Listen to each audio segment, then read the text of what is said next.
আজকে বেশ কয়েকদিন হলো এদিকে টিভি রিমোটও খারাপ আর ঘড়ির ব্যাটারিও খারাপ। তো তাড়াতাড়ি করে গেলাম আজকে যে না একটা ব্যবস্থা করতেই হবে। আমি উদ্যোগ না নিলে ঘরের কিছু কিছু কাজ যেন হয়ই না। তো সকালবেলা গিয়ে পরে এই যে রিমোটের ব্যাটারি নিয়ে এলাম আর ঘড়িরও ব্যাটারি নিয়ে এলাম। তো এখন সেই যে লাগালো টিভি রিমোটটা, এবার দেখি চলে কি না। তো অনেকক্ষণ খোঁচাখুচি করে ব্যাটারির কোন দিকে কোথায় কি লাগাবে না বুঝতে পেরে ঠিকঠাক তারপরে অবশেষে লাগানো হলো। তো ঘড়িটা দেখছি চলছে। তোমরাই বলো, ঘরের মধ্যে যদি একটা ঘড়ি না থাকে তাহলে কি হয়? মানা যায় যে হ্যাঁ মোবাইলে এখন সময় দেখা হয়, কিন্তু কত আর মোবাইলের দিকে ধ্যান দিয়ে বসে থাকা যায়। তো টিভির মধ্যে অনেকক্ষণ টেপাটেপি করে দেখলাম যে না, টিভির কিন্তু রিমোটে কাজ করছে না। আসলে টিভির রিমোটে দুখানা ব্যাটারি লাগে, একটা ওপরে একটা নিচে। তো সেটা নিয়ে একটু গন্ডগোল হয়ে গেছে, হয়তো ব্যাটারি নড়ে গেছে। তাই সৌরভকে আরেকবার দিলাম যে হ্যাঁ রিমোটটা চলে কিনা দেখো। অবশেষে কিন্তু রিমোটটা সাকসেস হলো। গুড মর্নিং বন্ধুরা, welcome back to my channel happy with Sus. আমি সুষমা চলে এসেছি আরও একটি ছোট্ট ব্লগ নিয়ে। আর সকালে সকাল দেখতেই পাচ্ছ আমি কিন্তু স্নান করে একদম রেডি। আজকে একটু উদ্যোগ নিয়েই আজ ঠাকুর ঘরটা পরিষ্কার করলাম ভালো করে। অনেক দিন হলো যে ঠাকুরগুলো একটু ভালো করে স্নান করানো হয় না, মোছা হয় না। আর এই রাধাকৃষ্ণটা তো আমাদের অনেক শখের, প্রত্যেক বছর সুন্দর করে রাস পূর্ণিমা পুজো হয়, তাছাড়া তো নিত্য পুজো করাই হয়, কিন্তু এত সুন্দরভাবে পরিষ্কার পরিচ্ছন্ন হয় না। প্রত্যেক দিন তো সকালবেলা দোকানে যাওয়া হয় আর আসি সেই বিকেলবেলাতে। ঘরের মধ্যে যে খুচখাচ কাজগুলো করব সেগুলো যেন হয়ই না। তো আজকে ভাবলাম যে না, সুন্দর করে একটু প্রত্যেকটা ঠাকুরের সব জিনিসপত্রগুলো পরিষ্কার করে নিই। আর আজকে তো বৃহস্পতিবার, তাই বৃহস্পতিবারের পুজোটা একটু মন দিয়ে করতে হবে। আর অন্যান্য বৃহস্পতিবারগুলো আমার শাশুড়ি মাই পুজোটা দেন। আর এখনও পর্যন্ত রান্নাবান্না সেরকম কিছু হয়নি। কি কি রান্না হয়েছে বা কি কি বাকি আছে সেগুলো তো তোমাদের সঙ্গে শেয়ার করবই। তার আগে মন দিয়ে পুজোটা দিই। তো স্বস্তিক চিহ্ন এঁকে নিলাম আর ঠাকুরের ঘটে। আর চলো ঠাকুরটা একবার সামনে দিয়ে তোমাদেরকে দেখিয়ে দিই। এই যে দেখো, এদিকে আমাদের রাধাকৃষ্ণটা কি সুন্দর চকচক করছে, তাই না? ঠাকুর ঘরে লাইটটা নেই বলে অত ভালো বোঝা যাচ্ছে না, কিন্তু মোবাইলের ফ্ল্যাশ লাইটে কিন্তু তাও চকচক করছে, ভালো লাগছে। প্রত্যেকটা ঠাকুরকে ধরে ধরে আজকে স্নান করিয়েছি। গরম তো ভালোই পড়েছে, স্নান করবে না মানে।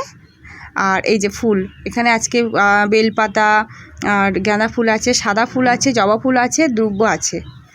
আর এই যে উপরে ঠাকুরটাও, আহা কি আনন্দ আকাশে বাতাসে। গানটা তো আমি জানি না, কিন্তু আজকে আকাশের ওয়েদারটা দারুণ, প্রচণ্ড মেঘলা মেঘলা। আর সকাল সকাল আমার স্নান করে একদম পুজোটাও দেওয়া হয়ে গেছে, কিন্তু রান্না বান্না সেরকম কিছু হয়নি। শুধু ডাল করেছি, আলু সেদ্ধ করেছি, শাক ভাজা আছে আর টমেটো মাখা করব, আর মাছ আছে, কিন্তু সেটাকে এখনও রান্নাবান্না করিনি। তো মাছটা ভাজাও হয়নি।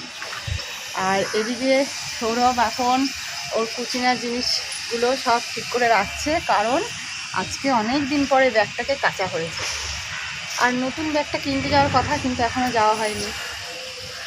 তো আকাশের ওয়েদারটা এত সুন্দর, সকাল থেকে বেশ একটা ভালোই ঘুম পাচ্ছে। ঘুমিয়েও ছিলাম, কিন্তু ঘুম আর হলো না এই চেঁচামেচির জন্য। এই যে তুমি কোথায় যাচ্ছ? তুমি এদিকে আসো। হ্যাঁ, তুমি টানটা ধরো। হ্যাঁ যাও, গরু চড়াও। দেখি দেখি দেখি গুড়গুড়ি কোথায় যাচ্ছ তুমি? দেখি না একবার। মারো না, ভাড়া করে মেরে দেবে না। প্রচুর লাগবে। বাবা ওটা দিয়ে অনেক লাগবে। লাগবে প্রচুর তার। এই যে ও দেখি কি সব ফুল ঝাড়ু, ফুল ঝাড়ু। ওটাই ফুল ঝাড়ু, ওটাকে ফুল ঝাড়ু বলো, ফুল ঝাড়ু বলো কই? হ্যাঁ, এখন এখন কাকা ঝাড় দেবে ছাদটা। হ্যাঁ, কাকার কত কাজ আজকে। কোনটা ফেলে দেবো? তো বিছে দেবে, বেচে দেবে, বিছে দেবে না, বেচে দেবে। ফুল দেখি নারকেল ঝাড়ু দিয়ে ঝাড় দেওয়া হয় না ভালো, ফুল ঝাড়ু দিয়ে হয়। হ্যাঁ, ধুলোগুলো সব কি সুন্দর চলে যায় একদম। না ওই ফুটোটার কাছে নিয়ে চলে যাবে, বুঝলে? জল ফেরাতে পারে ওটা চলে যাবে। হ্যাঁ চো, আমি যাই মাছটা ভাজি গা। ওই যে মারবে মারবে মারবে মারবে মারবে। এখন বাজে দুপুর 2:30 মতন, আর এখন এসেছি এই যে রান্না বান্নার ব্যবস্থা করতে। ভাবতে পারো তোমরা, মাছগুলো ভেজে নেব। 750 মতন রুই মাছ আছে। আর বেশিরভাগ সময় মাছগুলো আমি নুন হলুদ এভাবেই মাখাই নাড়িয়ে নাড়িয়ে বাটিটাকে, তাহলে কিন্তু সব নুন হলুদগুলো সুন্দরভাবে প্রত্যেকটা মাছের সঙ্গে লেগে যায়। একদমই দরকার নেই যে হাত দিয়েই মাছের নুন হলুদ মাখাতে হবে। তো মাছগুলো দেখো ভালো করে লাল লাল করে কিন্তু ভেজে নিচ্ছি প্রত্যেকটা মাছকে। আজকের খিদেটা একটু দেরি করেই পাচ্ছে সবার, কারণ সকালবেলা আজকে ছাতু মুড়ি খাওয়া হয়েছে পেট ভরে। আর এই যে কুচি কুচি করে পেঁয়াজ কেটে নিচ্ছি, এটা আলু সেদ্ধ মাখার জন্য। মাছের তেলের মধ্যে পেঁয়াজ ভাজতে কিন্তু ভালোও লাগে, আর পেঁয়াজ ভাজার গন্ধটা কিন্তু একটা আলাদা রকম হয়। মাছের তেলে পেঁয়াজ ভাজা দিয়ে আলু সেদ্ধ মাখলে আলু সেদ্ধর একটা অন্যরকম টেস্ট হয়। কে কে এই টেস্টটা ভালোবাসো বলো তো? আমার কিন্তু খুব ভালো লাগে।